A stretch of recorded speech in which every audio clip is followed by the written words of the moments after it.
Guilford County had a council meeting to discuss the mask mandate on Monday, November 15th. And students enjoyed a special meal in the CAF just before the holidays. All this and more on Q News.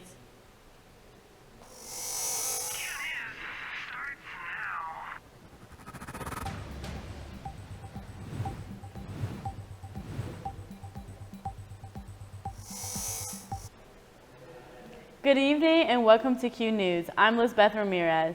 And I'm Shara. The Guilford County mask mandate recently got lifted. Anna Harris got student takes on the story. Guilford County voted to lift its mask mandate that has been in effect since August. This has been a dramatic shift for local businesses as well as High Point University. This has also caused many to question whether people should keep the mask on or off. For the last 21 days, Guilford County has fallen under the 5% positivity rate, the threshold mark of where the CDC considers spread under control. The current positivity rate is 4.1%. Mask indoors will be based on the business's decisions. After hours, local bar and tavern is leaving them optional. In the beginning, when we first opened, I asked everybody to wear them, just as a precaution, because we just a lack of knowledge more than anything else. Everybody just needs to do their own thing. If you're comfortable without wearing one, don't wear it. If you want to wear it, wear it. High Point University students are excited to get back to a maskless classroom. However, they still have to think about what they are going to do around the community. The discretion of businesses asking their customers to wear a mask is up to them. But if they're not going to ask me to wear a mask, then I'm not going to wear one. I think when I go into the High Point community, I'm going to wear them, just because I don't know what other people's family situations are like. I don't know who they're going home to, so I would like to keep them safe and respect them. So I'll probably still wear my mask out. As of now, Guilford County schools, public transportation, and county facilities are still requiring masks indoors. As long as you remain under the 5%, these precautions will remain in place. Reporting for Q News, I'm Anna Harris. For more COVID-19 updates, please visit the Guilford County Health Department's website. This past weekend, HPU's track team hosted their annual Fire on the Track competition. HPU track athletes competed with themselves in a variety of events. Each athlete was split up onto 3 teams, purple, black, and white. Some of the events included the 100, 200, and 400 meter dash, hurdles, and relay races. This was a great opportunity for the athletes to showcase their skills in front of friends and family while also preparing for the upcoming season. Coming up on Q News, High Point University is working on a new structure that will help keep students and commuters satisfied. And later, find out more about the new restaurant on campus. These stories and more when we come back.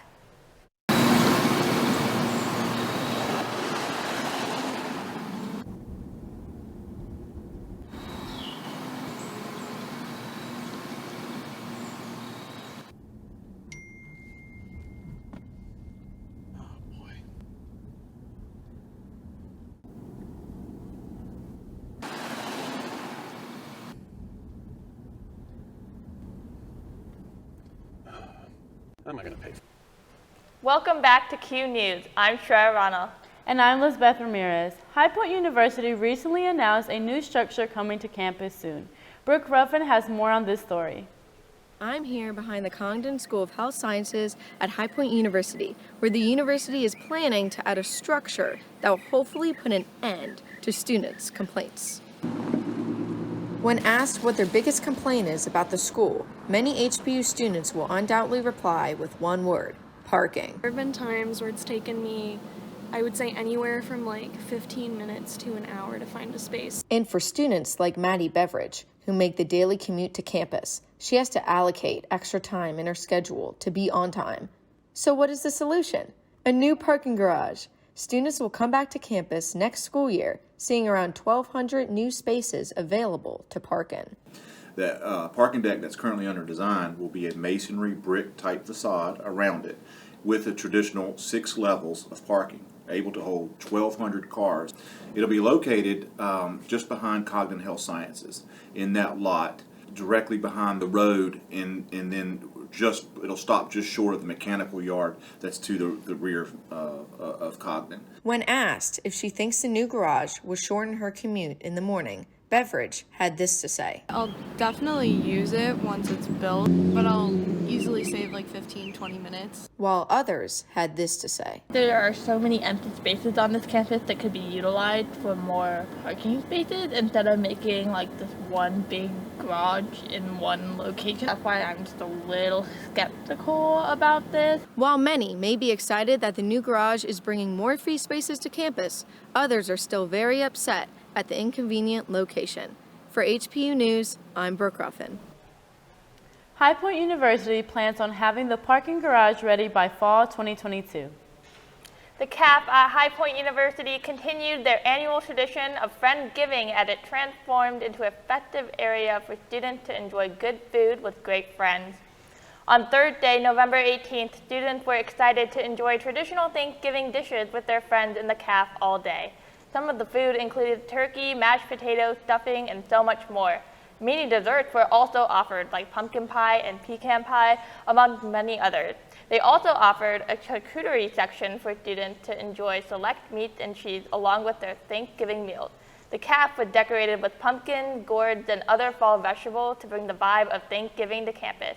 Students were able to celebrate Friendsgiving with their friends before going home to their family, and the CAF provided the perfect resource for them to do that. Along with the brand new Cubain Arena and Conference Center, High Point University students are able to enjoy another new feature to campus, Aloe. When you walk up the stairs of the Jana and Ken Kahn Hotel, High Point University's new fine dining location awaits. Aloe is designed to introduce students to international flavors and European dining etiquette. Students are able to make reservations anytime between 4:45 and 9 p.m. on Tuesdays through Sundays. You can visit finedining.highpoint.edu to book your table today. Thank you for watching Q News. I'm Shreya Rana. And I'm Lisbeth Ramirez. Stay tuned. Q Sports is next.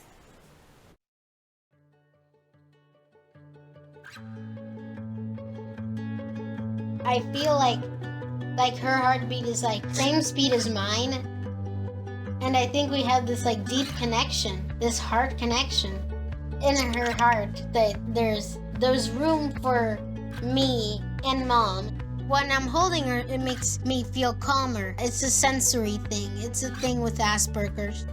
She's really good with Anya. I've seen adults react to my daughter when she has meltdowns, like she's from a different planet. And this little animal just sat next to my child and was just like, you know, it's gonna be cool. She's my superhero.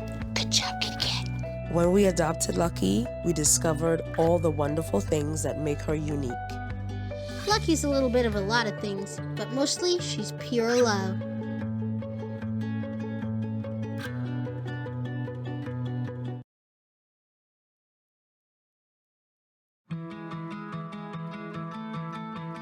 There was a time in my life where I was extremely homesick. I decided that I needed a pet.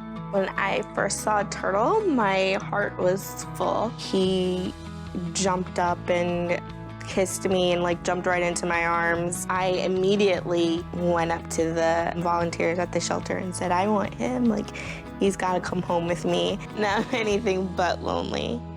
Every day with Turtle is a perfect day and keeps me company when I'm doing schoolwork. I like it when he jumps up on the table too. He is a veggie thief. He's an incredible companion and my best friend. Can't say that I've met anybody that doesn't love him too. When I adopted Turtle, I discovered all the things that make him unique. He's a little bit of a lot of things, but mostly he's all pure love.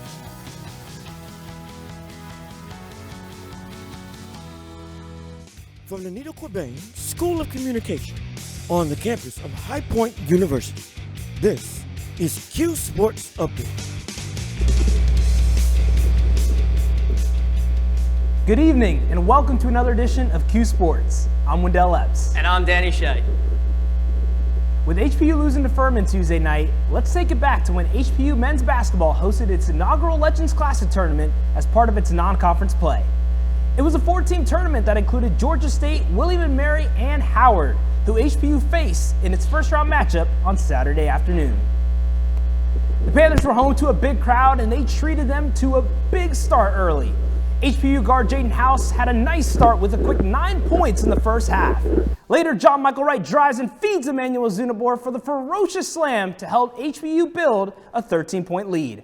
However, Howard started to turn it on, cutting the lead to 5 by the break, and then went on an 11-0 run to build a 5-point lead midway through the second. But High Point would respond. Up 62-60 with 2 minutes left, Bryant Randleman drives and get a tough layup to go to put HPU up by 4. And then on the following possession, Zach Austin throws down the jam to put it away. Austin finished the game with 14 points and 7 blocks as HPU closed out its final score by a score of 73-63. With baseball season just around the corner, there are lots of new changes taking place on and off the field. Morgan Watt has more on that. Baseball is gearing up with all levels of play. New coaches, crushing workouts, and a new playing field. After a rough season last year, our baseball players are looking forward to positive changes being made for their program. First, the focus is on building their team focus with the new coaches and training schedule. The strength coach has them working out with the rising sun at 5 a.m. The camaraderie with early morning workouts is building momentum and teamwork for our athletes. According to Justin Herbert, This season has definitely been different than the prior seasons that we've had here. That all starts with the coaching change that we had. They fired our whole staff last year, and then we had a whole new staff coming in this year. And honestly, it's been great. It's been a great change of culture here, a change of pace, and they've definitely brought a new intensity. And after a lengthy approval process, the university is moving forward with the construction of a High Point Field of Dreams. Artificial turf technology has spread it up all over the country, and High Point University baseball won't be left behind. These strategic changes are creating an added buzz between baseball players and fans. Let's play ball. The Panthers begin their 2022 campaign on February 18th in Florida when they take on the Jacksonville University Dolphins for a 3-game set. Speaking of new, let's send it back to the Cobain Center, where the High Point women's basketball team had the opportunity to welcome in an ACC powerhouse to their home stadium. The Panthers started off in an aggressive mode as sophomore Lamani Simmons drove to the basket for HPU's first points of the game. However, Wake Forest would end up beginning to take over, and a big reason why was because of Alexandria Scruggs, who scored 17 points on 7 of 11 shooting from the field. She was feeling it all game long as the Demon Deacons defeated the Panthers by a score of 79-50.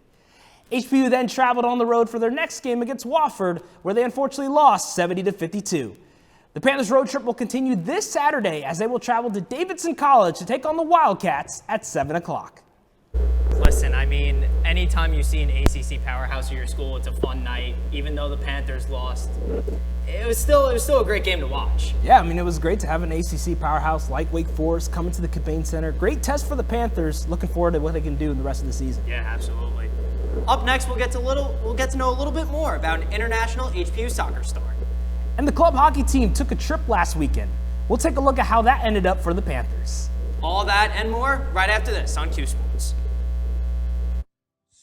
Is a lot different right now. Some days kids are learning at home with their parents' help, and some days Elmo goes to school. To stay healthy, Elmo wears his mask and stays apart from his friends. That's right. It may be challenging, but remember, when things get tough, to take a slow, deep breath. We are all in this together. Yeah. Come on, Daddy. It's time for school at home. Caring for each other because we are all in this together. Welcome back to Q Sports, ladies and gentlemen. The High Point women's soccer team has a total of 29 players, and 5 of them are international. But a specific player from France is known as one of their biggest stars, and she's just a sophomore. Reporter Antoine Mensah has more on the story.